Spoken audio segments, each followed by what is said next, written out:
Sitalkuchi block Muhuri ইউনিয়নের পক্ষ থেকে তৃতীয়তম বার্ষিক সম্মেলন অনুষ্ঠিত হল শীতলকুচি তৃণমূল কংগ্রেসের ব্লক কার্যালয়ে।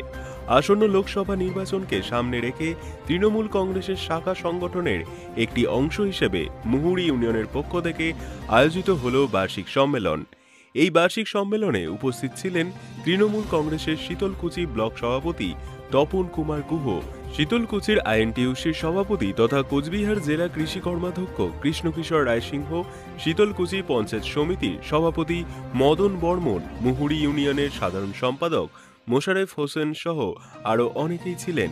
এই দিনে এই বার্ষিক সম্মেলনে মুহুরীদের মধ্যে 18 জনকে আইডেন্টিটি কার্ড প্রদান করা হলো এবং এর পরবর্তী সময়ে বাকি মুহুরীদেরকেও দেওয়া হবে বলে জানিয়ে গেছে। শুনুন বিস্তারিত। যে বহিরাগত কে বা কাহারা আছে আমাদের ইউনিয়নগত বা মুহুরীদের মধ্যে কোনো পরিচয় পাওয়া যায় না তাদের।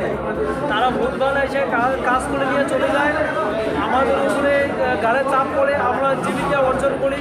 এই অফিসে আমাদের চিরদিন থাকা লাগে, তার জন্য আমরা যেন কোনো ফ্যাসাদে না পড়ি, অফিসটা সম্পূর্ণ ভালো যেন চলে, তার জন্যই আমরা আজকে সমাবেশ করলাম।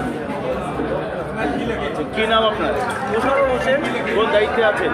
সাধারণ সম্পাদক। আমাদের কর্মসূচি ছিল আমাদের কমিটি সুষ্ঠুভাবে অফিসিয়াল কাজগুলো পরিচালনা করতে পারে, এই জন্য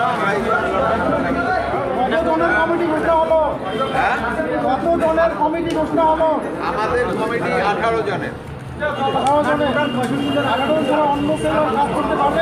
না, তারা কাজ করতে পারবে। কমিটি আমাদের শোনো, মেম্বার আছে আপাতত যেটা লিস্টেড 65 জন। 65 জনের মধ্যে আমাদের ফুল কমিটি আছে 18 জন।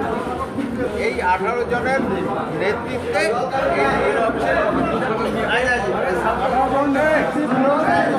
হবে। হ্যাঁ, যারা কমিটি এলো না তারা কি কাজ করতে পারবে? অবশ্যই না। এরা নিজে বলছে না কি করবে। আপনার নাম কি? আমার সব কোন দায়িত্বে রয়েছে? হ্যাঁ, কোন দায়িত্বে আছেন?